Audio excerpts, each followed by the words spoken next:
en un mundo en constante cambio que usted merece entender, porque es imposible interpretar la realidad que vivimos sin conocer cada uno de sus colores. Porque muchos son los tonos de la actualidad. Presentamos Matices.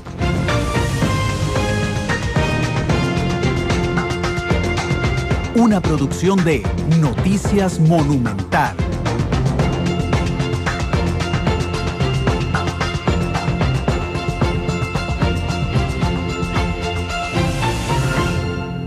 Hola, hola, ¿qué tal? Buenas tardes, son las 2:03. Bienvenidos a Matices, este programa de Radio Monumental, que es una producción del Departamento de Noticias Monumental y que fue creado hace 1 año y 3 meses ya para buscar un espacio en las tardes en el cual analizar de manera seria, profunda, debatir, conversar, aprender mucho de los temas que se vuelven noticia en Costa Rica y en el mundo. Arrancamos semana.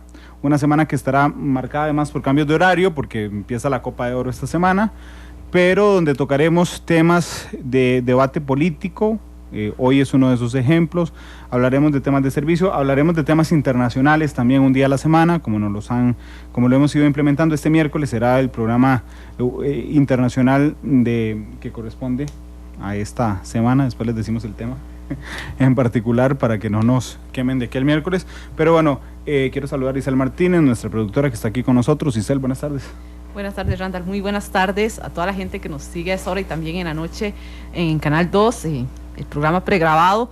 Informarles que vamos a tener, como dice Randall, cambios de horarios, pero eso, por dicha y para gusto de todos nuestros escuchas, no se va a alterar, o al menos no va a faltar matices ninguno de esos días. Se va a ver algunos cambios de horario importantes, pero siempre va a haber matices. Sí, hay noticias importantes de las últimas horas. Una de ellas, por supuesto, es el Papa Francisco en Ecuador. La visita del Papa, que quiso politizarse muchísimo de parte de Rafael Correa, el presidente ecuatoriano, quien inclusive invitó a los presidentes de CELAC a la misa campal que realizó hoy el Papa en Guayaquil.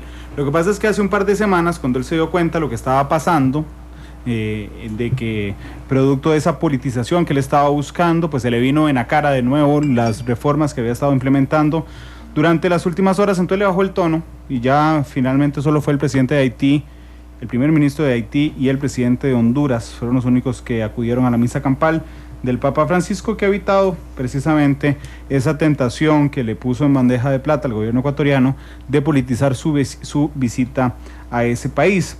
Ese es uno de los temas que a mí me parecen importantes. Otro que me parece importante, Isel, claro, y voy a presentarlo de una vez, porque es que esa la salvaba de contar con invitados que saben de todo. Vladimir de la Cruz.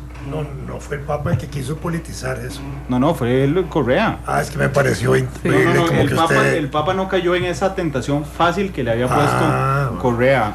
El Papa, de acuerdo a su discurso, fue un discurso de doctrina, de social cristiano, de justicia, etcétera, pero no fue eso. Más bien fue Correa el que quiso utilizar al Papa, contextos del Papa y de la última encíclica y ese tipo de cosas para ver si el Papa le agarraba el boomerang y se le devolvía, y no le agarró nada. Sin embargo, don Francisco Antonio Pacheco, otro de nuestros invitados, hubo un matiz en las palabras del Papa que me parece que tenían un toquecito político, y es que estando en este momento la sociedad ecuatoriana tan dividida y estando en medio de grandes controversias, el Papa habló de unidad, de inclusión, de equilibrio. Tal vez esta última palabra no sé si la usó, pero ese era el sentido, que me parece que en algún sentido estaba llamándole la atención a Correa. Y cuando se refiere a Colombia y Venezuela, por espejo, le está hablando a Correa también. Sí, de hecho, para no dejar en desventaja a don Constantino Urcullo, que es nuestro tercer invitado. Don Constantino, este no es el tema de fondo, pero digo, aprovechando el nivel de los invitados hoy, no sé si quería referirse a este tema. Buenas tardes.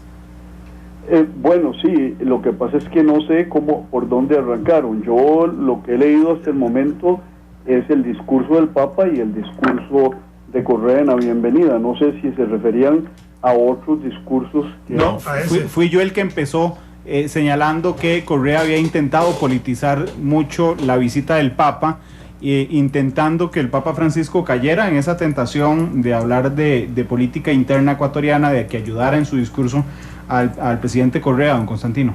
Pues yo no creo que quisiera hacer caer al Papa. Yo leí ambos discursos y el discurso de Correa obviamente se trataba de utilizar las palabras del Papa en la encíclica Laudato Si.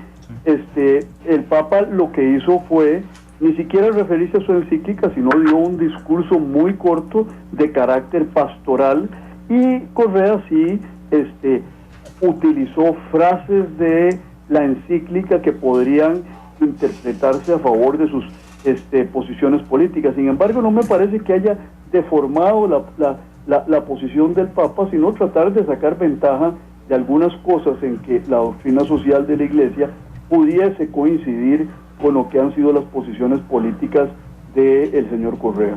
Claro. Bueno, dice Adolfo que hoy trajimos a la carga pesada a Matices. Efectivamente, Adolfo, hoy tenemos muy buenos analistas esta tarde, de los mejores que hay en el país. Y también otro de los temas de las últimas horas, y el que a mí me llamó mucho la atención, es que a 2 meses de su nombramiento, las críticas esta mañana de los diputados de oposición se enfocaron hacia el ministro de la presidencia, don Sergio Alfaro. En palabras muy mundanas de don Otto Guevara, dijo que don Sergio es muy rin y poco helado, en el sentido de que conversaba mucho, dijo Rosibel Ramos, dijo Otto Guevara, Mario Redondo y Carla Prendas, que son los 4 diputados que entrevistamos esta mañana, que a ellos les parecía que don Sergio conversaba mucho y hablaba mucho, pero que nunca pasaba a la acción. Eso es otro de los temas interesantes de las últimas horas. Y llama mucho la atención porque particularmente recuerdo que cuando se les consultó, en el momento en que fue nombrado don Sergio Alfaro, a los jefes de fracción principalmente, que estaban en ese momento asumiendo cada partido, ellos veían con muy buenos ojos que en ese caso estuviera don Sergio como ministro de la presidencia. Bueno, ya internamente ellos conocen el manejo que se ha dado ahí. Por fuera, al menos mediáticamente, don Sergio Alfaro ha tenido un perfil también muy bajo, mucho más bajo que el caso de Melvin Jiménez, que eso fue un caso ya completamente diferente, y que también se evidenció mucho con el pasado pacto entre el Frente Amplio, el PAC y los sindicatos, porque al momento en que salió don Luis Guillermo Solís a decir que él no conocía nada del pacto, pues indirectamente estaba dejando en muy mal parado a don Sergio Alfaro. Sí, de hecho, la diputada Rosibel Ramos recordó que cuando entró don Sergio ellos estaban muy positivos sobre este tema. Don Vladimir me levantó la mano. No, era lo que iba a decir Iselen, efectivamente, es decir, el pacto, esa cosa que llamaron pacto, que es como un encuentro más bien de Frente Amplio, los sindicatos, y de 4 diputados del Frente Amplio, de 5 del PAC y de un grupo de dirigentes sindicales, que es como hay que dimensionar eso de manera más correcta. Ese encuentro, el ministro de la presidencia, que de alguna manera era el que debía estar enterado, el que debió haber estado en la jugada, metido ahí, coordinando eso, porque de alguna manera eso era en favor del gobierno, no era de un grupo opositor al grupo opositor que hay en la asamblea, sino en términos generales, para hacer gestión de gobierno, estaba al margen, y el propio presidente al margen. Pero es absurdo pensar eso, porque el jefe de fracción del PAC, que asiste a esa reunión en condición personal, no como jefe de fracción, sino como diputado, asiste a Consejo de Gobierno los martes, y el viernes iba a hacer esa reunión, y esa semana ya se sabía que iba a hacer esa reunión, de manera que entonces eso lo que está evidenciando son varias cosas. Una, que el gobierno no coordina con el partido Acción Ciudadana, que es el partido que está gobernando, lo cual deja en muy mal predicado al partido y al gobierno y al ministro de la presidencia, que debe ser un eje coordinador de eso. Obviamente a la fracción legislativa, que tampoco se ve que estaba coordinando con Casa de Gobierno, y me parece que ahí se pone en evidencia también de que el Poder Ejecutivo, cuando don Luis Guillermo se sale de la canasta diciendo que él no conocía nada de eso, es que no conoce nada de eso, demuestra que la Casa Presidencial no está gobernando correctamente en ese sentido, que PAC, gobierno, PAC, partido, está sin timonel. Esa es la verdad. Hay algo que me ha llamado la atención porque vi unas declaraciones de José María Villalta que nadie ha vuelto a mencionar, en la cual decía que el presidente sí conocía del pacto. Y a mí me parece que eso hay que rescatarlo, sí, porque no creo que fuera simplemente que el presidente no sabía nada de nada, sino que prefirió minimizar el asunto diciendo que lo desconocía. Pero minimizarlo diciendo que lo desconocía me parece que yo es creo peor. Que más bien es un error. Bueno, yo no digo que sea bueno, digo que lo explico, sí, lo trato de explicar. Don Constantino, no sé si quería referirse a algo de este tema en particular. Mire, a mí el tema de si el presidente sabía o no sabía me parece un tema secundario. A mí me parece que el tema fundamental en esto es... Yo creo que no es que el tema del presidente no deba tener discusión, sino que me parece que lo fundamental es el cambio de estrategia del Frente Amplio. El Frente Amplio se había hecho muchas ilusiones de su alianza legislativa con el PAC, controlaban el directorio legislativo, lo cual no es poca cosa, y de pronto se les cayó ese sueño, y entonces Patria Justa, que se ve que tiene nexos de comunicación muy intensos con, yo a veces hasta pienso que son orgánicos, con el Frente Amplio, de pronto decide que como perdieron esa posición hay que buscar otras trincheras, y entonces las trincheras son de dos características: una, defensiva frente a lo que llaman el golpe de Estado que supuestamente les dio el grupo opositor al gobierno, que no hablaron de golpe de Estado cuando así llegó Juan Carlos Mendoza a la presidencia de la Asamblea Legislativa. Entonces, pero por otro lado, el Patria Justa y el Frente Amplio y la parte del PAC que firme este acuerdo se manifiestan en el sentido de que hay que buscar un escenario extraparlamentario para rodear al grupo opositor triunfante en el espacio parlamentario. Entonces, lo que a mí me parece más importante es cómo se recurre a conjugar dos órbitas de acción, una, la parlamentaria, junto con la extraparlamentaria, para tratar de neutralizar a los adversarios que los derrotaron en arena parlamentaria. A mí me parece que ese es el fondo del asunto. Bueno, ahí queda por ver si el presidente sabía o no sabía y está de acuerdo con pasar a ese tipo de acción política que conjuga la acción en el Parlamento con acción extraparlamentaria. A mí me parece que ahí reside el fondo del asunto.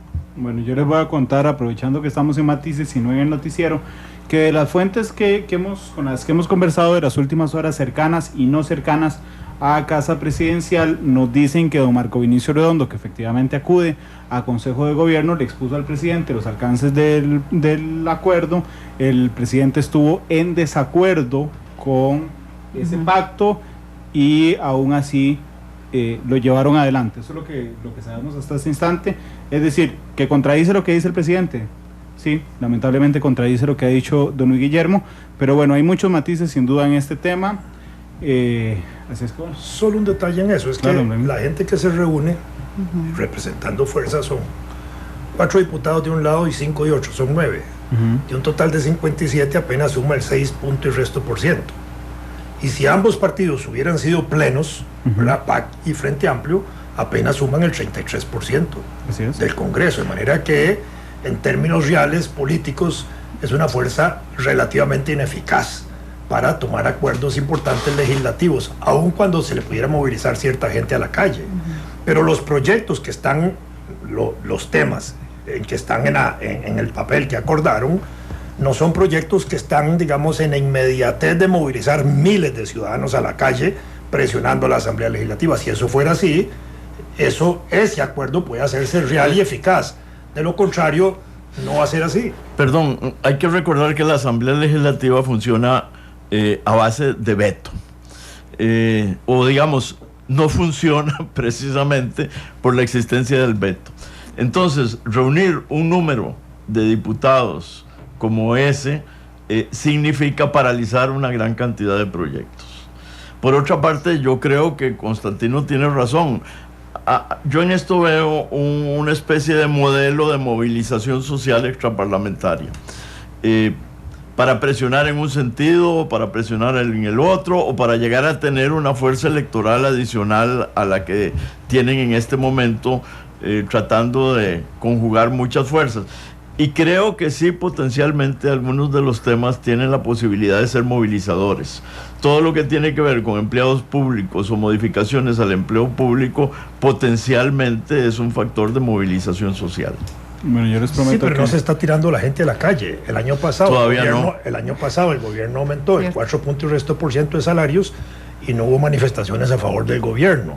Aprobaron el veto al Código Procesal Laboral, tampoco hubo movilizaciones al gobierno, y el gobierno pudo haber utilizado eso a favor suyo. Y sin embargo, cuando se le dio la plata a las universidades, tampoco hubo movilizaciones al gobierno, porque la gente aquí no está acostumbrada a movilizarse en favor del gobierno, está acostumbrada a movilizarse en contra del gobierno, eso sí. Y eventualmente a favor de algún proyecto. Pero aún en la Asamblea Legislativa la gente está acostumbrada a movilizarse en contra de proyectos, no a favor de proyectos. Hay que cambiar la cultura política. Y a mí me parece muy importante en esto seguir las manifestaciones de Albino, que lo que revelan son sus intenciones, no que esas intenciones vayan a cristalizar en cosas objetivas.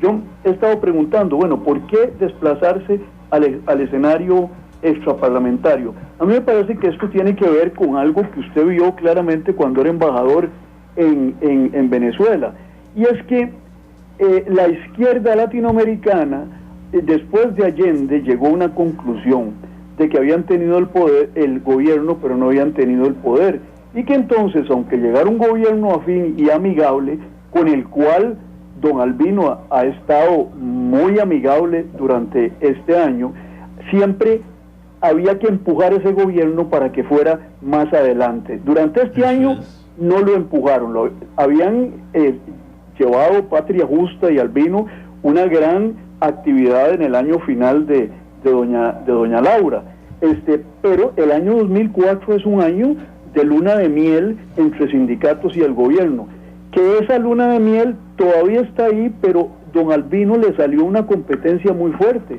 que es el grupo sindical que se llama BUSCO, Bloque Unitario Sindical Costarricense, y ese bloque lo que cuestiona en muchos de sus documentos es que Albino ha sido demasiado suave con el gobierno, y que algunos de sus miembros sostienen de que hay que agudizar las contradicciones, y además la señora Ligia Fallas y los 4 diputados del Frente Amplio que tienen propensión sindicalista, como Arguedas y doña Ligia, se manifiestan continuamente en contra del gobierno porque dicen que es un gobierno que no representa los intereses populares. Entonces, ese es un pacto que además está fracturado desde el punto de vista sindical.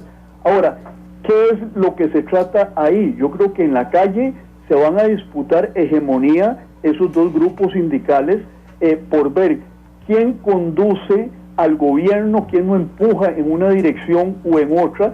Durante las manifestaciones de la educación superior, el presidente se manifestó favorable a la manifestación.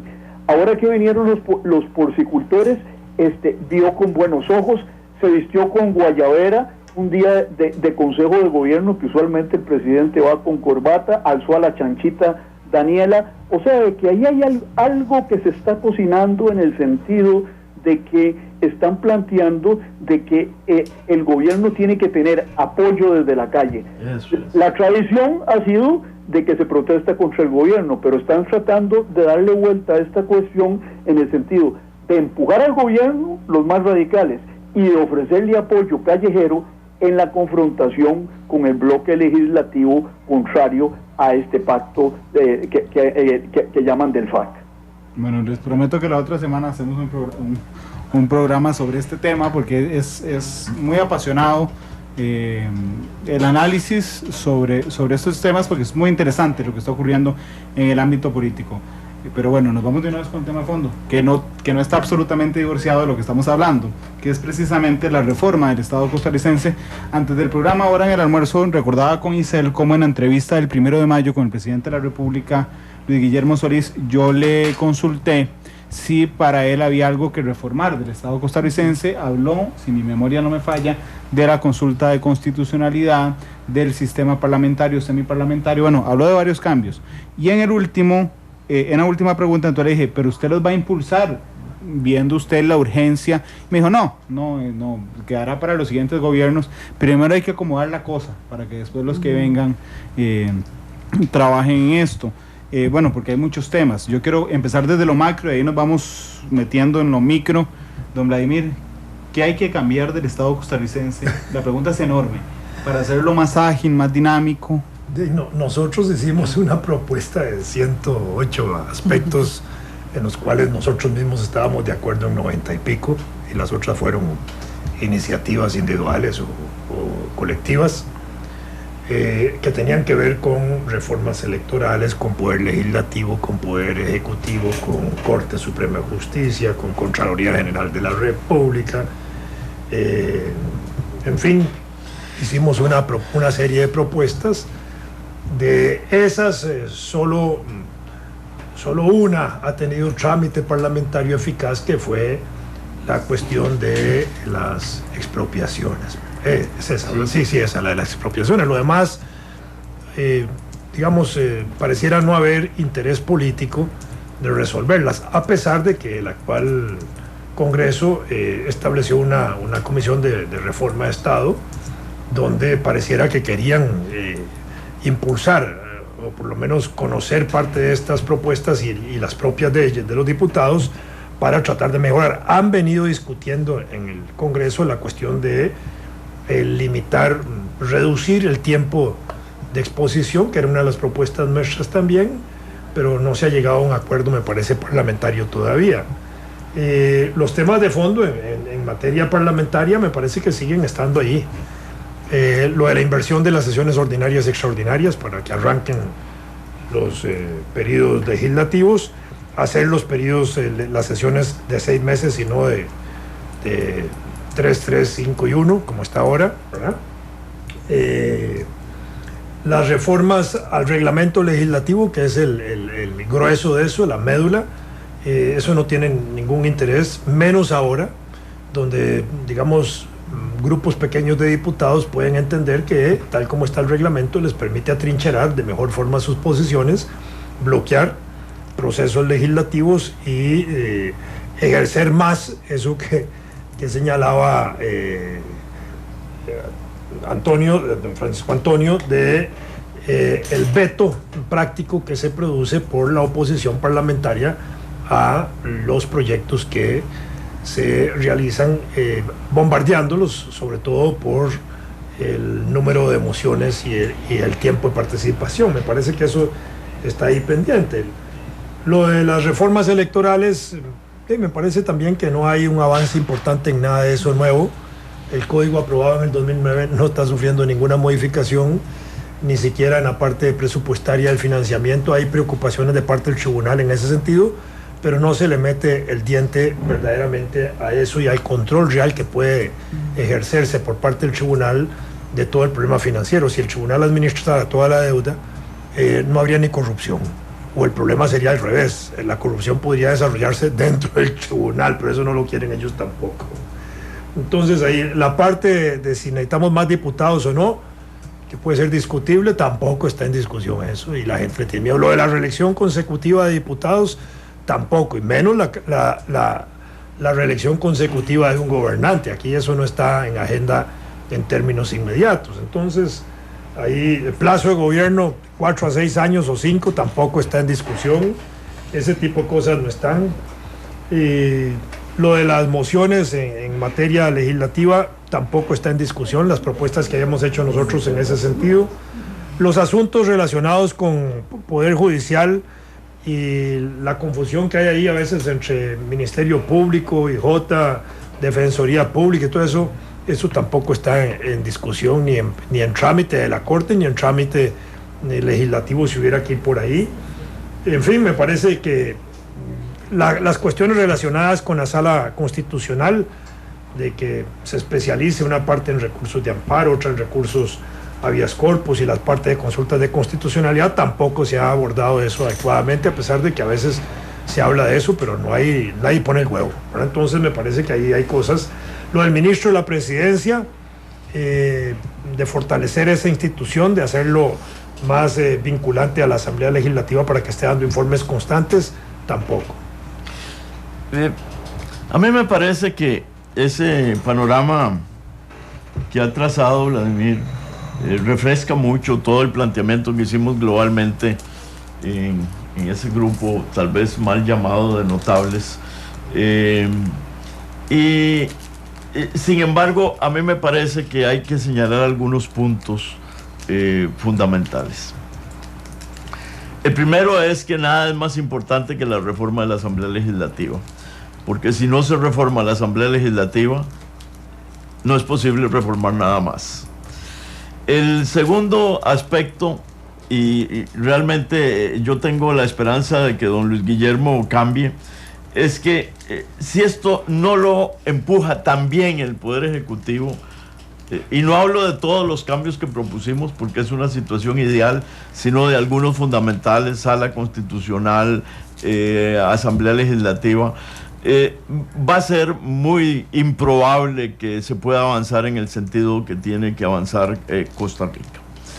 Y mientras tanto nos vamos acostumbrando a todo, así como nos acostumbramos a que tal vez el presidente mintió y entonces a nadie le parece que eso sea muy grave, nos vamos acostumbrando a que las cosas no caminen, nos vamos acostumbrando a que lo superficial, inmediato y sin importancia desplace lo fundamental.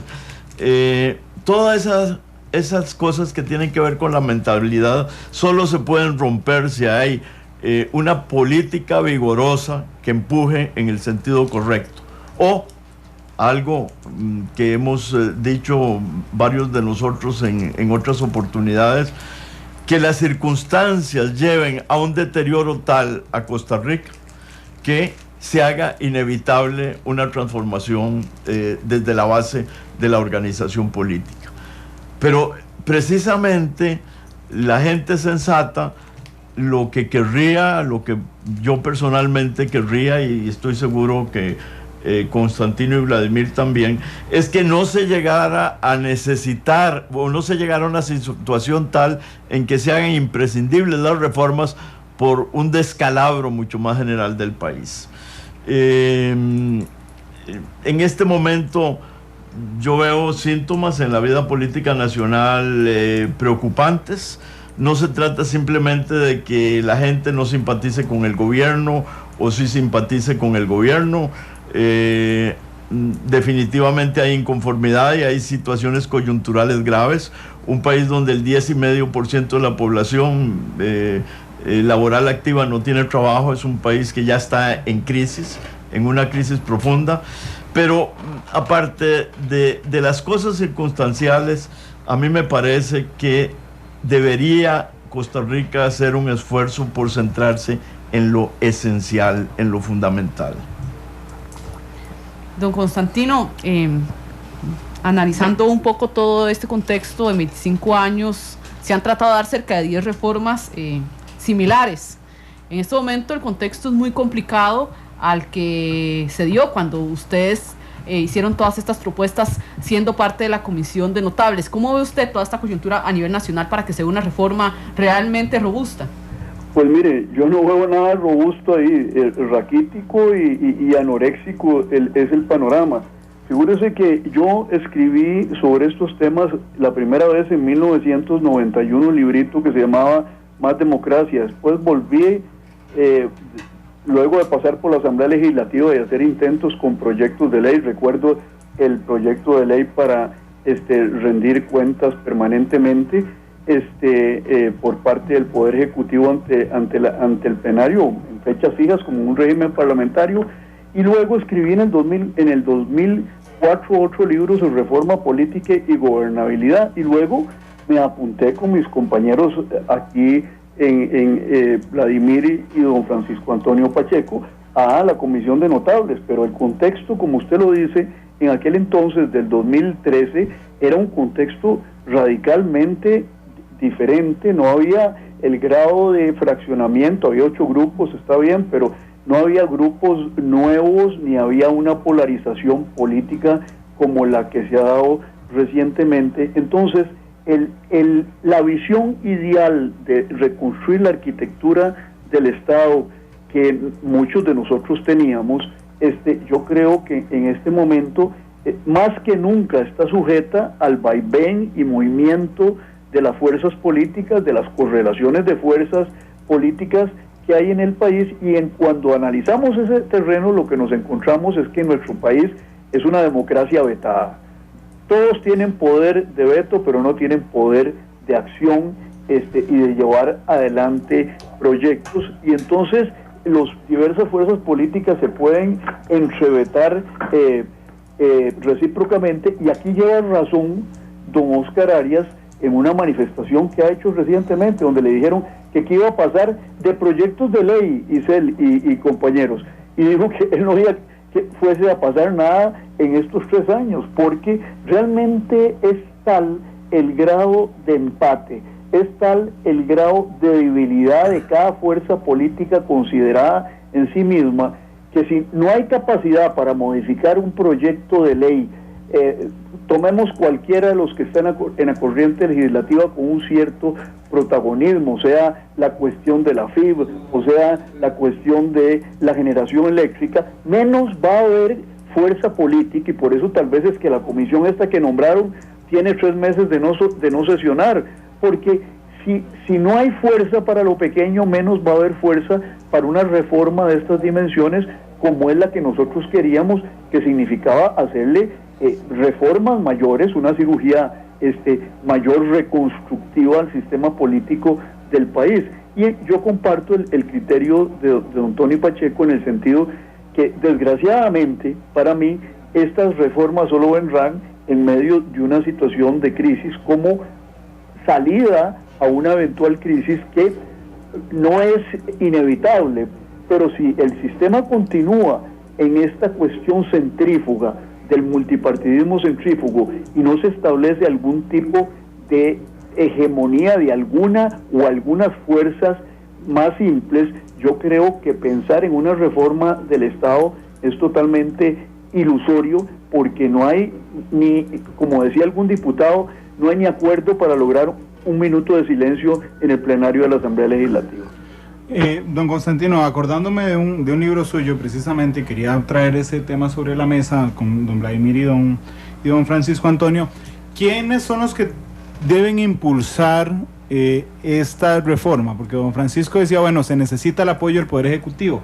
Es cierto, pero ¿dónde quedan los partidos políticos, don Vladimir, que son en realidad, digamos, la fuente de todo el proceso político de nuestro país? Uno de los elementos, de los requisitos tácitos que no tiene la Constitución política para ser presidente de la República es tener un partido político. Y los partidos políticos son los que llevan a los diputados, son los que llevan a los alcaldes. ¿Qué papel deberían de tener los partidos políticos en este asunto, don Vladimir? De muchísimo más beligerantes, más presentes.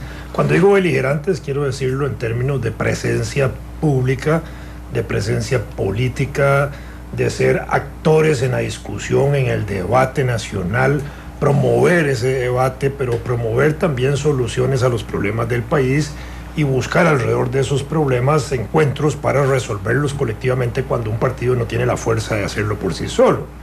Y sus representantes en la Asamblea Legislativa, que son no solo su expresión popular, sino también sus voceros, están obligados desde ese punto de vista político a contribuir a esa discusión, a ese debate, buscando verdaderamente cómo aunar, cómo sumar, no cómo restar ni cómo dividir. Justamente cuando en este ambiente de situación la perspectiva es que no llegue a aprobarse nada por la dificultad que hay parlamentaria, el más perdidoso va a ser el gobierno de la República, porque aquí los balances de gobierno se hacen a veces sobre la persona del presidente, si es bueno o es malo en imagen y percepción, pero también se hace sobre proyectos de ley aprobados, y aquí no se va a aprobar nada. Es muy difícil la situación, este camino sin salida en que nos encontramos, o círculo vicioso, porque yo, por ejemplo, sigo la participación de algunos diputados en la Asamblea Legislativa por medio de información que me llegue, y veo, por ejemplo, en Liberación, los diputados proponiendo cosas positivas, cosas que ojalá sean aprobadas, etcétera. Pero me parece que el intramundo de la Asamblea Legislativa los separa del macroproblema nacional. Y ahí es muy difícil encontrar campo para tener una voz y poder opinar. Tiene que intervenir Oscar Arias de vez en cuando y lanzar un poco de sal en la herida para que se arme un microdebate que dura 3 días. Y mientras se está discutiendo qué es lo que va a pasar en Costa Rica con los movimientos ideológicos de izquierda articulados, y cuál es la conexión con el gobierno, y si el país debe girar a la izquierda, como ha dicho don José María Figueres, o si el partido, como pensamos muchos, el Partido de Liberación debe colocarse en un centro con conciencia social. Mientras vemos la posibilidad de que la política se desplace al sector extraparlamentario y haya inclusive movimientos de masa de apoyo al gobierno o de apoyo a ciertas tesis, el mundo de la Asamblea Legislativa como que no sintoniza con esos grandes problemas. Y entonces estamos en un círculo vicioso que pareciera, según lo retomó Constantino, pareciera que estamos aguardando a que haya un problema muy grave en el país para que busquemos y logremos soluciones. Don Constantino. Exactamente con esa visión de don Francisco Antonio Pacheco, en el sentido de, y esto es un problema que viene de atrás en cuanto a el aislamiento y falta de representatividad sociológica del mundo parlamentario.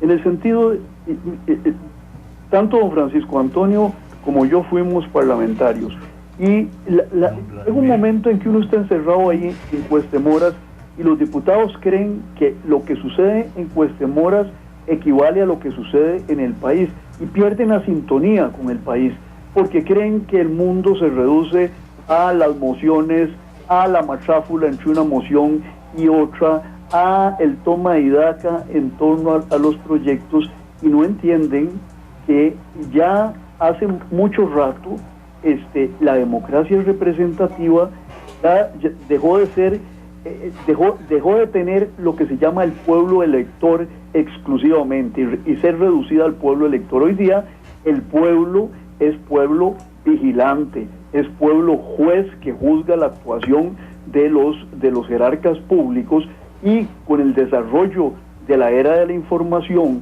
lo que ocurre en los periodos interelectorales es tan importante como lo que ocurre en el periodo electoral. Esto no es para descartar el periodo electoral, sino que los diputados tienen que entender que hay una vida política que se desarrolla en el país paralelamente a ese escenario de Cuesta de Moras, de mociones, de discursos trasnochados en el plenario, de juego parlamentario, de yo te doy este pedacito y vos me das el otro pedacito, y se les olvida que están bajo el foco de la opinión pública y que los procesos que ocurren en el escenario mediático son muchas veces más importantes que lo que ocurre en el plenario legislativo. Y la prueba de esto es que los diputados ya hablan muy poco en el plenario y lo que recurren es a ir a la sala de prensa para que insertarse en el escenario mediático nacional. Pero hay poco protagonismo en esta asamblea de diputados con liderazgo suficiente para movilizar la opinión pública más allá del juego de emociones y de pequeñas jugarretas legislativas. La cancha corta, la cancha pequeña. Juegan fútbol 5 sí, en el Estadio Nacional. Justamente sí, decir yo, juegan en una cancha de fútbol 5. Todos pensamos lo mismo. Don Francisco Antonio, ¿y de quién es la culpa que en este momento la Asamblea Legislativa sea una república independiente de Costa Rica? Bueno, a mí me parece que la estructura y la forma de elegir a los diputados tienen mucho que ver. Pero ahí volvemos al asunto. ¿Cómo encarar una reforma del Poder Legislativo? Yo diría del Poder Legislativo, por lo menos como mínimo, Poder Legislativo y algo en la Sala Constitucional que la haga más operante y que le dé un campo de acción más independiente a la Asamblea Legislativa. ¿Cómo lograrlo?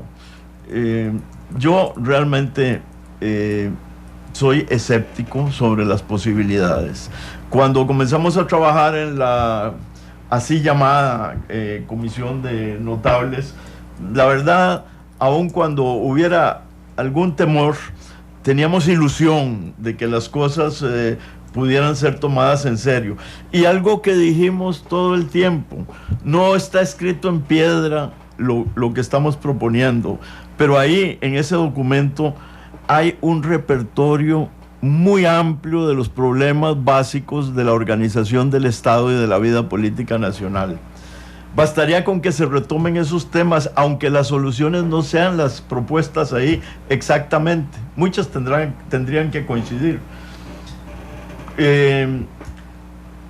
¿Será necesario que haya una presión social en este sentido? No veo, y en esto Vladimir tiene razón, no veo a la gente apoyando algo positivo, veo a la gente en movimientos de masa para impedir algo tal vez malo, tal vez está bien que traten de impedirlo, o algo que no debería impedirse.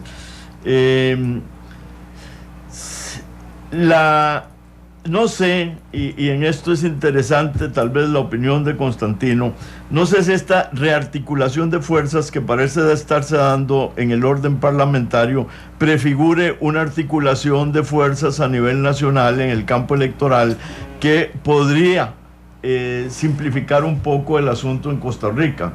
Si las fuerzas que están en el centro, las fuerzas moderadas, etcétera, se articularan de una manera mucho más, ojalá, institucionalizada, y las de izquierda se las arreglaran para juntarse, tal vez eso, aun cuando todo sistema bipolar tiende a producirnos rechazo, tal vez eso podría conducir a que el país definiera mejor las cosas. Y esto lo pensé desde el momento en que se tomaron los diputados, y particularmente los de Liberación, la acertadísima decisión de tratar de tomar, como lograron, el directorio legislativo. Porque eso es lo que ha ayudado a que las fuerzas se vayan articulando de una manera más honrada. A mí realmente me despierta preocupación lo que puede pasar si las fuerzas de izquierda extremistas y un poco irresponsables se articulan y logran el poder, pero la verdad es que eso lo decide en definitiva el pueblo. Esa articulación me parece que no es un asunto banal, como me parece que dijo Vargas en una de las columnas, en la columna que escribe en La Nación. Me parece que es un asunto muy central de la vida del país, y que esa reorganización de fuerzas tiene sus peligros, pero a la vez abre posibilidades. Sí, yo creo que lo que puede es ir produciendo fenómenos de catalización, sin embargo, y de aglutinamiento de fuerzas. Sin embargo, lo que vemos no va en esa dirección. Fíjense ustedes que, por ejemplo, el PAC se divide significativamente, y se fractura el PAC, la relación con el gobierno, el fundador anda por un lado, no, más bien ahí la tendencia no es centrípeta, sino centrífuga.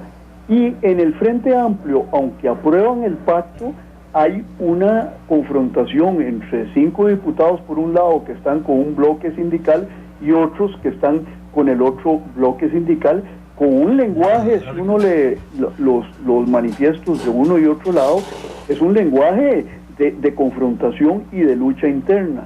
Por el otro lado, en el escenario liberacionista, ahí hay dos grandes polos de poder que en estos momentos gravitan sobre el partido. Por un lado, don Óscar Arias, y por el otro lado, don José María Figueres.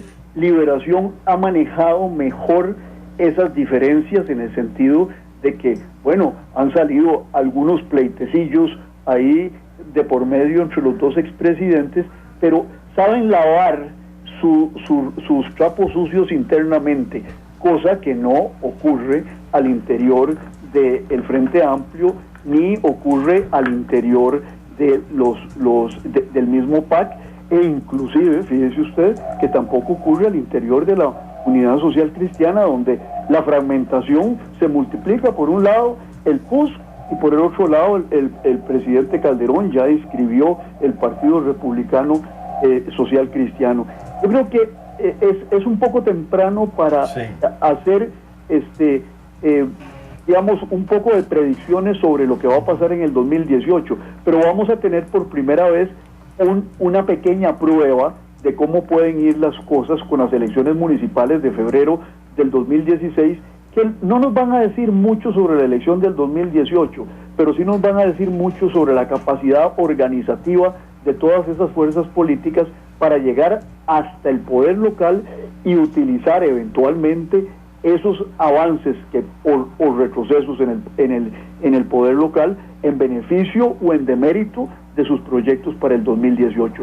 Yo diría que tendríamos que esperar a esos procesos electorales, y tendríamos que esperar también, digamos, ya a la mitad del mandato de don Luis Guillermo, porque probablemente si la evaluación del gobierno sigue siendo negativa, como lo muestran las encuestas, la gente ahora sí va a querer otro cambio que no es el mismo cambio de don Luis Guillermo.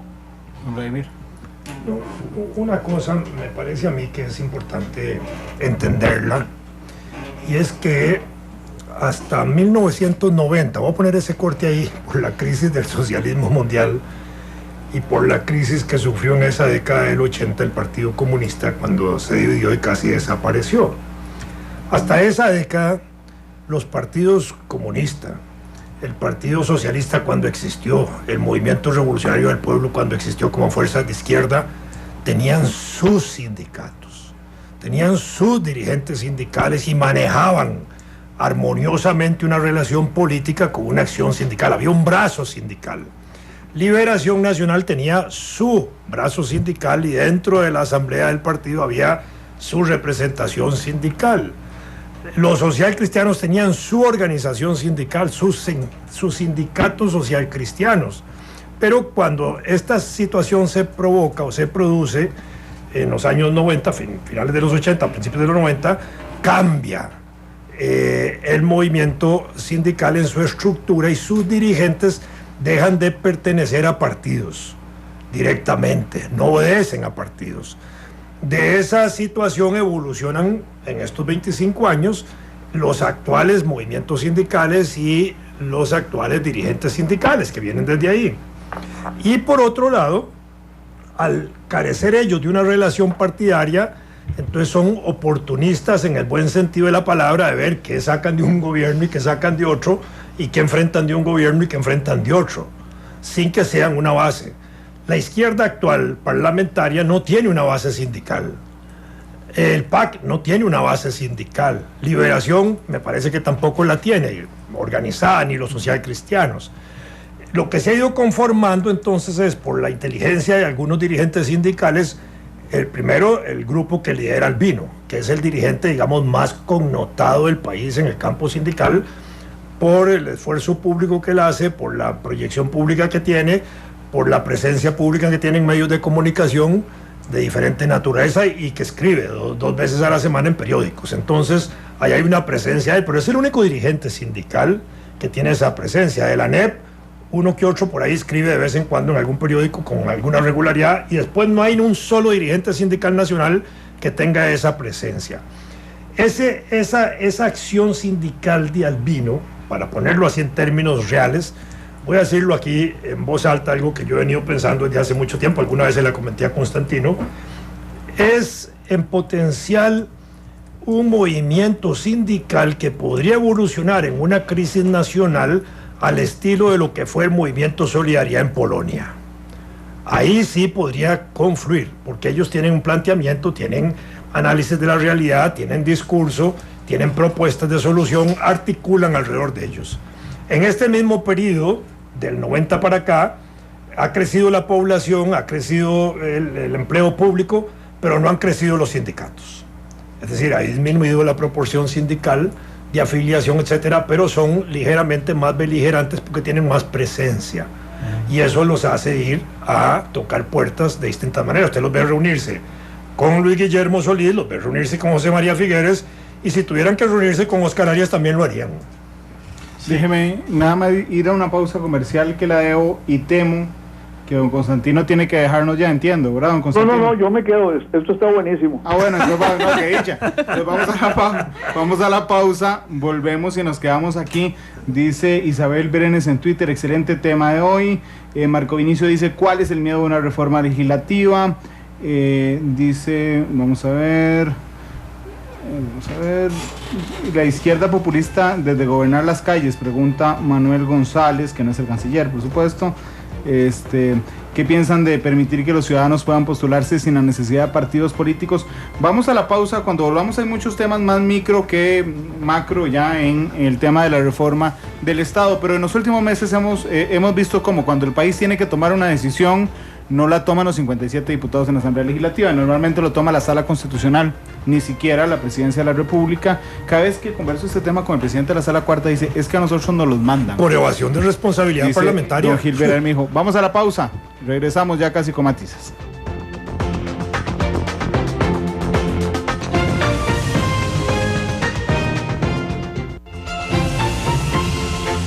Porque la realidad tiene muchos tonos, matices.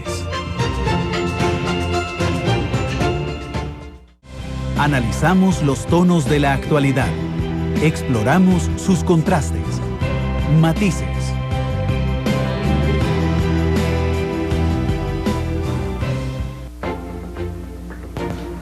Son las 3 de la tarde en punto. Estamos en Matices con don Vladimir de la Cruz, don Francisco Antonio Pacheco y don Constantino Urcullo analizando la reforma del Estado costarricense. Hemos estado hablando durante la primera hora del programa sobre nadie impulsa esto.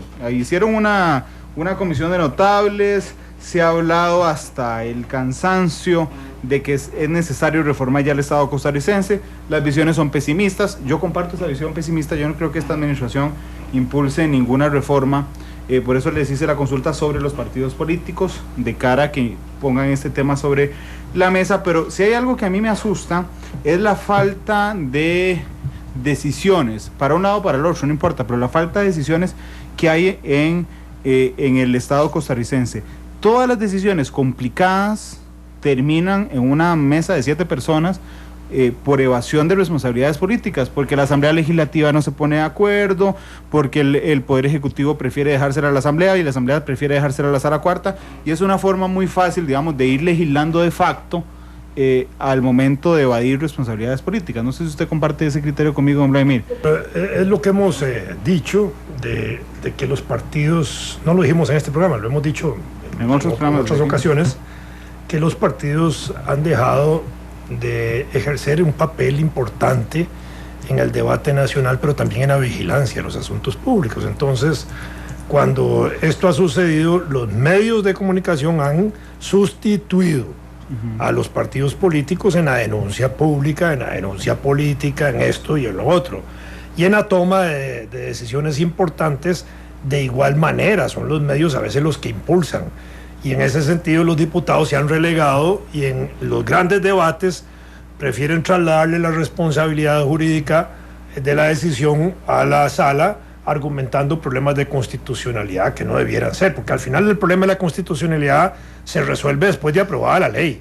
Aprobada la ley, se va a la calle a ver si es constitucional o no, y la Corte resuelve, no antes. Tal vez en materia de la consulta preceptiva por tratados internacionales, y eso está bien, pero en todo lo demás, después de la ley es que empieza a actuar el recurso de inconstitucionalidad. Pero es que todos escogemos a esos diputados. Ahí es donde a mí me queda la desazón del sistema en cuanto a la forma en que elegimos nuestros diputados también. La responsabilidad de los partidos, la responsabilidad de los dirigentes nacionales, la ausencia de ese liderazgo nacional que se expresa también en ausencia de liderazgo legislativo. En eso insistimos nosotros mucho. Tiene que haber, por lo menos es mi opinión, tiene que haber un contingente de diputados nacionales. No porque los otros diputados carezcan de valor, porque también muchos de ellos podrán opinar sobre grandes temas nacionales, sino porque hay mucha gente con vocación comunal. Y está bien, para que el país se sienta representado en la Asamblea Legislativa, tiene que haber gente de vocación comunal. Pero hace falta un poquito más de densidad en un grupo de diputados que pueda interesarse de manera más vital en los grandes problemas de conjunto. Yo de paso voy a tomar algo de lo que dijo Constantino, porque cosa rara, casi nunca me ocurre, estoy en desacuerdo con él, y es que no se puede satanizar las luchas internas dentro de los partidos. No hay un partido político donde no haya donde no haya tensiones internas y que se expresen claramente. Si uno va a ver el partido, el PSOE, o va a ver el PP, o va a ver los socialistas franceses, donde usted quiera, hay distintas posiciones internas, hay debate y hay un grupo que lleva sus concepciones adelante porque gana dentro de ese debate interno. Lo que sí está muy mal, y en eso pues tal vez me acercaría a la posición de Constantino, lo que está muy mal es cuando el asunto se reduce a la pequeña cosita de si Johnny, si lo saco, si no lo saco, si lo pongo, a esa cosa que tiene un matiz personal que no tiene que ver con las grandes líneas del desarrollo nacional. Y cuando comienza a usarse un partido para otros fines que más coinciden con los intereses de una persona que quiere lucirse o quiere reivindicar su nombre, que con los grandes intereses del país. Hay un asunto con relación al sindicalismo, y es que el sindicalismo en Costa Rica ha sido muy sui generis, y bueno, yo de eso casi que soy respetuoso hablando delante de Vladimir y en algún sentido introduciendo matices a lo que él dijo, porque él es un tema que domina muy bien. Pero el sindicalismo costarricense, en el momento en que había alianzas con los partidos, ya era y es y sigue siendo muy limitado. Es sindicalismo de empleados públicos, antes de bananeras, pero no es un sindicalismo que lograra penetrar en ningún momento las empresas, por ejemplo. Claro que en Inglaterra, por ejemplo, los laboristas tienen una base sindical, y los demócratas en Estados Unidos tienen una base sindical importante, pero aquí ha habido algo muy sui generis en el sindicalismo.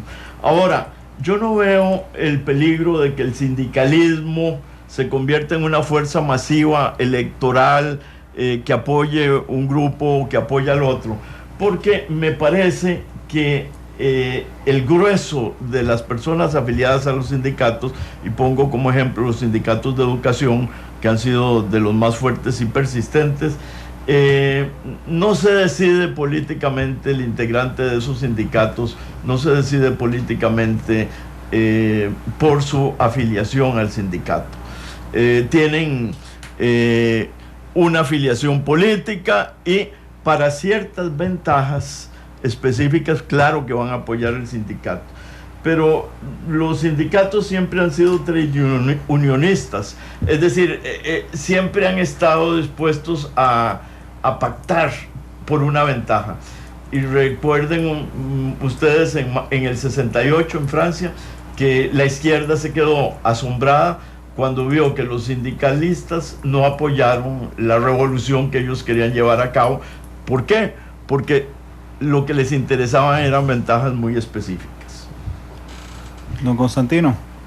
yo le quería decir a Francisco Antonio que estamos de acuerdo, porque yo no he satanizado las divisiones.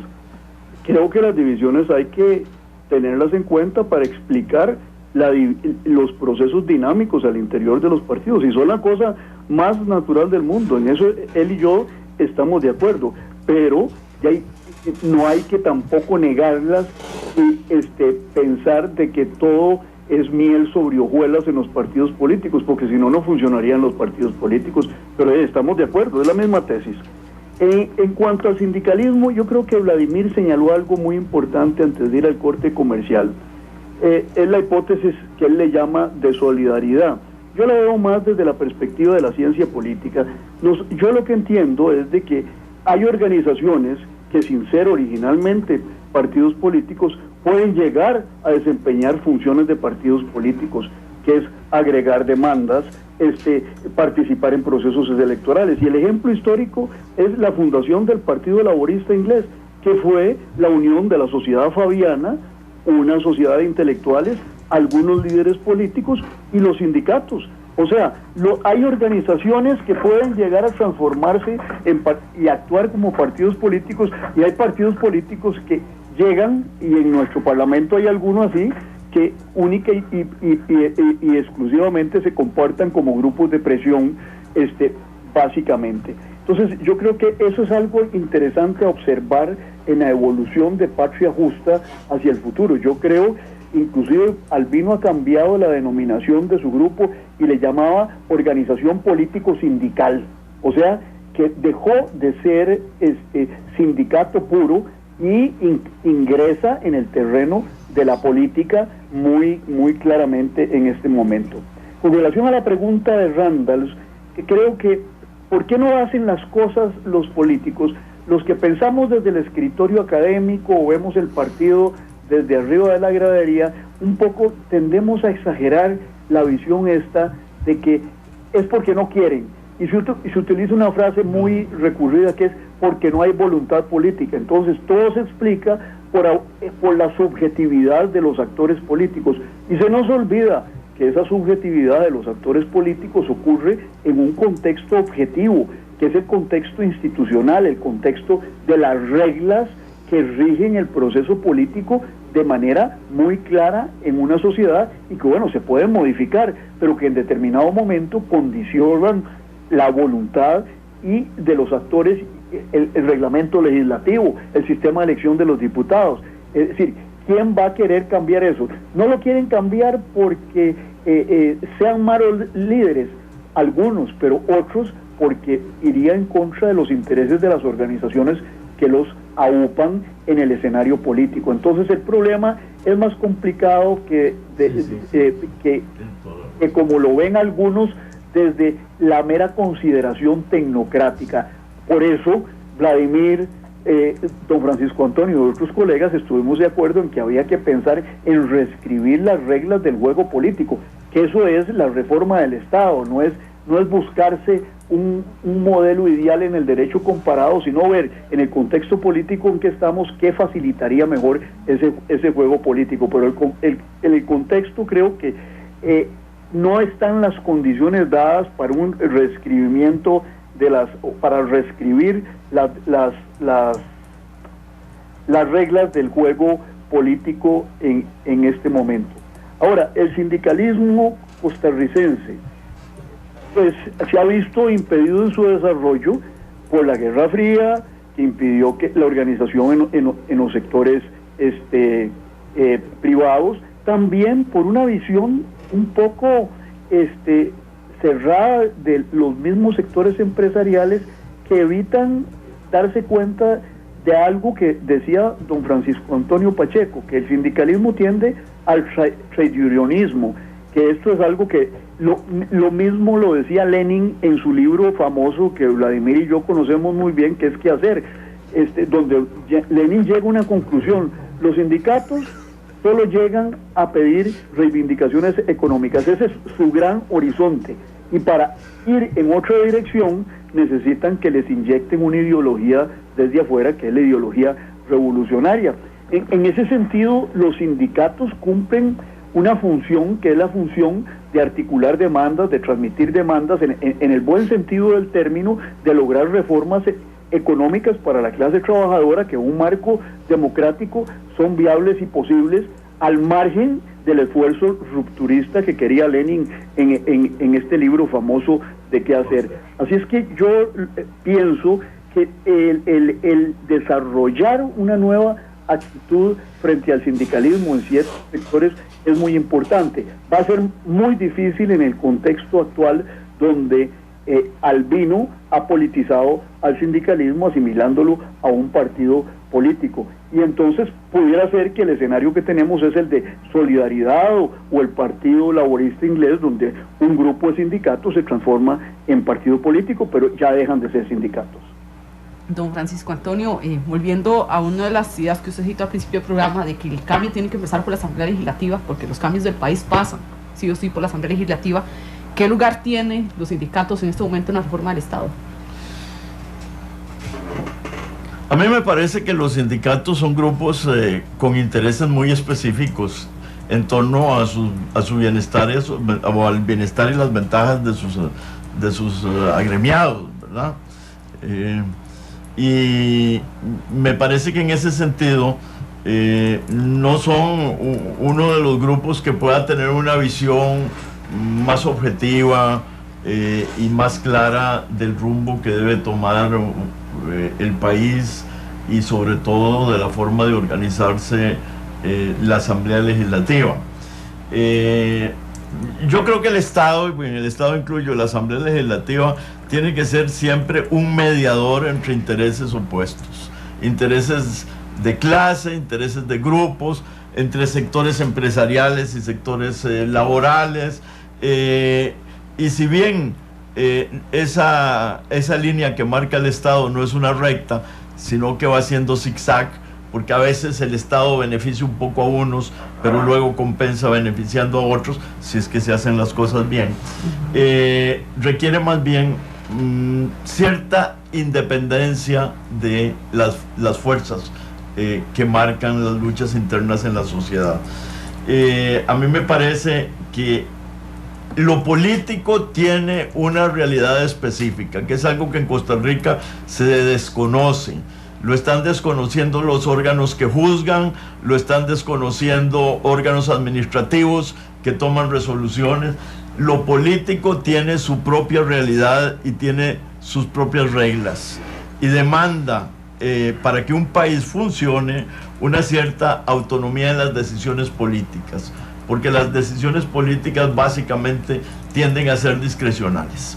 Y yo creo que hay que respetar el ámbito de lo político, y del hecho de que se haya depreciado tanto el término, no se sigue que no exista la necesidad de que haya en una sociedad políticos rectos, correctos, inteligentes y preparados. Y es a esos a los que les corresponderá un día hacer la reforma institucional del país. Don Vladimir. Me parece que urge también en el escenario político nacional cambiar la Constitución en la limitación que tiene el presidente de opinar de los asuntos públicos. Creo que el presidente es principal actor de este país, es el presidente que no puede estar al margen de la discusión nacional, debe impulsarla, debe estar ahí en el debate. Yo siempre pongo de ejemplo la limitación que tuvo Oscar Arias en la discusión del TLC convocado por él, donde no le permitían a él hablar, que era lo más absurdo del mundo.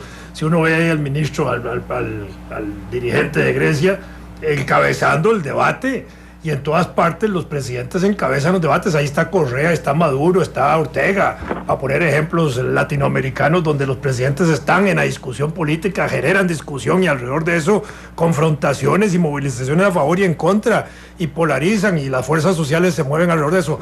Yo creo que en Costa Rica tenemos que ir ya a eso también, a que el presidente pueda asumir un papel protagónico en la vida política del país, en la discusión de los asuntos públicos. Eso le daría más fuerza a todos los partidos, le daría más vida democrática al país, le daría más vida al pensamiento político nacional. Yo creo que esto es urgente, abordarlo con franqueza y con todos los sectores sociales interesados en que este país avance. Don Constantino. No, enteramente de acuerdo con Vladimir en eso. Es decir, la democracia es ante todo deliberación democrática, conversación democrática abierta. Es decir, si estamos discutiendo el rumbo global del país, pues, por Dios, cómo el presidente de la República, que es uno de sus principales actores, va a tener que quedarse al margen de esas discusiones. Inclusive, véalo usted en los Estados Unidos. El presidente hace campaña estando sentado en la Casa Blanca, toma partido. De eso se trata la vida democrática, de confrontar esas tesis. Otra cosa es que haga uso de los recursos públicos para llevar a la gente a determinadas decisiones, pero el señor Obama hizo una campaña y se montaba en el avión presidencial y la campaña tenía que pagarle al Estado las horas de vuelo del avión presidencial. Es decir, eso es un país civilizado, pero pretender que el presidente es neutral, puro, casto, inmaculado, incoloro, inodoro e insípido es ingenuo y además es hipócrita. Y yo creo que tenemos que abrirnos a que los jerarcas participen en el debate público. Otra cosa es que utilicen los recursos públicos. No podría utilizar el tiempo de Radio Nacional a discreción, o el tiempo de Canal 13 a discreción. Tendría que pagarlo, pero que se exprese y defienda sus argumentos en temas como el del referéndum, o el referéndum que se presentara, el referéndum del TLC, o otro referéndum que se presentara en el futuro. Es lo normal y lo civilizado. La democracia son argumentos y es deliberación. La gran paradoja es que cuando viene una campaña electoral, una gran cantidad de los esfuerzos van dirigidos a atacar al gobierno, pero el presidente y los ministros no se pueden defender. Claro. Es uno de los absurdos más grandes que hay, y eso hace que de alguna manera estén en condiciones de debilidad su partido. Claro, lo que pasa es que, y antes un paréntesis, estaba buscando la forma correcta de referirme a Patria Justa, porque han cambiado de nombre 3 veces. Primero se llamaban Patria Justa, después Coalición Latinoamericanista Patria Justa, ahora se llama Colectivo Sindical Latinoamericanista. Antes se llamaba Central Social Sindical Juanito Mora Porras. Bueno, sí, todavía antes de Patria Justa se llamaba así. Pero el nombre de Juan Mora Porras ha sido muy utilizado últimamente. A mí me genera mucho ruido a la hora de analizar hacia atrás la elección del año pasado, la renuncia de don Johnny. Me genera un enorme ruido a la hora de analizarlo, porque una voluntad popular se dio a conocer el 2 de febrero de una asamblea legislativa polarizada, con minorías más grandes que las otras, pero minorías todas hasta el fin, y eso me mete mucho ruido cuando algunos discursos políticos vienen a decir, es que don Luis Guillermo tiene el apoyo de 1.300.000 costarricenses. Es cierto, pero lo que escogió, digamos, la voluntad popular es un presidente con un alto mandato popular debido a la renuncia de su contrincante en campaña, pero una asamblea legislativa muy polarizada. Claro, entonces, Randall, ¿sí? Y el problema está ahí en que hay que hacer una distinción que es muy fácil y que la gente no la hace. Uh-huh. Porque la legitimidad del presidente es la misma que la legitimidad de la asamblea. Es el voto popular. El electorado decidió que le iba a dar la presidencia a don Luis Guillermo, pero decidió que iba a repartir sus votos en la Asamblea Legislativa. Entonces es tan legítimo los partidos políticos que hacen coaliciones porque están apoyados en el voto popular, que el esfuerzo del presidente de llevar adelante su proyecto. Claro, por eso me cuidé de no hablar de legitimidad sino de mandato popular, porque hay muchos colegas y analistas que meten ahí sobre cuál tiene más legitimidad, y los dos tienen la misma legitimidad porque son producto del voto popular. Lo que pasa es que escogimos como costarricenses un presidente en una situación con un fuerte mandato popular y una asamblea legislativa con un fuerte mandato popular de consensos, ¿verdad? Y lo que pasa es que a esta altura del partido criticamos la búsqueda de consensos, don Vladimir. No, me parece que en relación a eso que planteaba Constantino, la decisión de la legitimidad y de la fuerza electoral fue en febrero. Ahí fue donde se midieron las fuerzas. Y el PAC tiene 500.000, por decir algo así, y Liberación sacó 500.000. Tanto así que cuando Johnny Araya decide retirarse, lo único que dice es que ya estaba resuelto el problema de la presidencia y que no había que gastar plata en esa segunda campaña. Pero ya estaba decidido también que Liberación tenía la mayoría de diputados. Entonces, la fuerza política real, efectiva, es la del PAC, febrero, 500,000 votos, la de Liberación, 500,000 votos con 18 diputados, y el PAC con 13. Eso fue lo real. En la segunda campaña, eso fue la parte del Caselser del proceso, es decir, la efervescencia, porque ya de los 14 candidatos solo quedaban 2, y entre esos 2, pues la gente terminó votando por el único que siguió en la recta, ¿verdad? Y le dieron un apoyo que le produjeron en imagen un músculo político, pero que al mismo tiempo es un músculo político sin fuerza, débil, atrofiado, que no supo potenciar, y además el presidente no ha hecho ejercicio para sacar músculo alguno de esa cantidad de votos. Eso es exacto. Yo creo que le dio cierto añadido, digamos, esa segunda vuelta, sin que de ahí puedan extrapolarse conclusiones que lleven a decir que el pueblo estaba de un lado o del otro de manera definitiva y total. El hecho verdaderamente significativo es que el gobierno no haya aprovechado ese impulso inicial. Y no lo aprovechó porque carecía de proyectos, carecía de ideas, carecía de planes verdaderos, no sabía cómo gobernar. Y aquí voy a un segundo asunto que me parece que es muy importante. El cuento de el cambio y la novedad, ¿verdad? Ojalá el costarricense aprenda que el cambio por el cambio no significa nada. Muchas veces es bueno el cambio, pero siempre tiene que ir acompañado de experiencia, de conocimiento, porque de otra manera se convierte en una palabra hueca. Y la fuerza real del gobierno se va a revisar de manera efectiva el 6 de febrero, cuando esté enfrentado a ver cómo aumenta 6 alcaldías que tiene nada más. Sí, don Constantino, me quedan un minuto al cierre, por favor. No, estoy de acuerdo con mis compañeros para no hacer más largo el asunto. Cedo la palabra. Bueno, muchas gracias, don Constantino. Es que lástima, hoy se perdió el café también. Sí, bueno, dígame a la señora ahí tan simpática que lo sirve. Chelita. Pronto iré allá a pedir mi cafecito. Sí, estamos esperando, pero un día de estos nos vemos aquí en la mesa de Matices. Don Vladimir, muchas gracias. Gracias a ustedes más bien haber compartido con Tony y con Constantino. Don Francisco Sí, ha sido un gran gusto. Yo creo que hemos tenido la oportunidad de hablar mucho y ya no tenemos casi nada más que agregar en este momento, salvo el agradecimiento para ustedes y para la gente que nos escucha, que yo sé que es mucha. Gracias, don Francisco.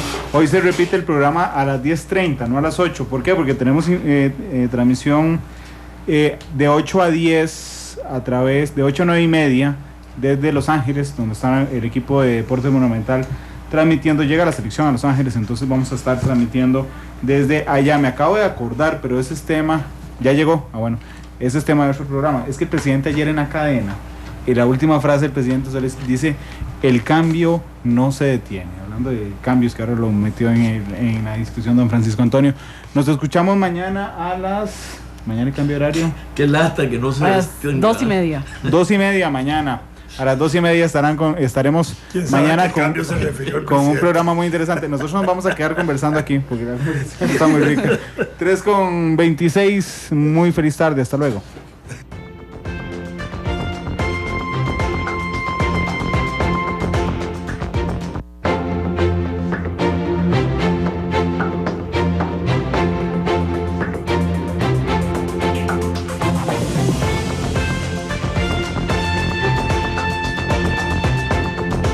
Vivimos en un mundo en constante cambio que usted merece entender, porque es imposible interpretar la realidad que vivimos sin conocer cada uno de sus colores. Porque muchos son los tonos de la actualidad.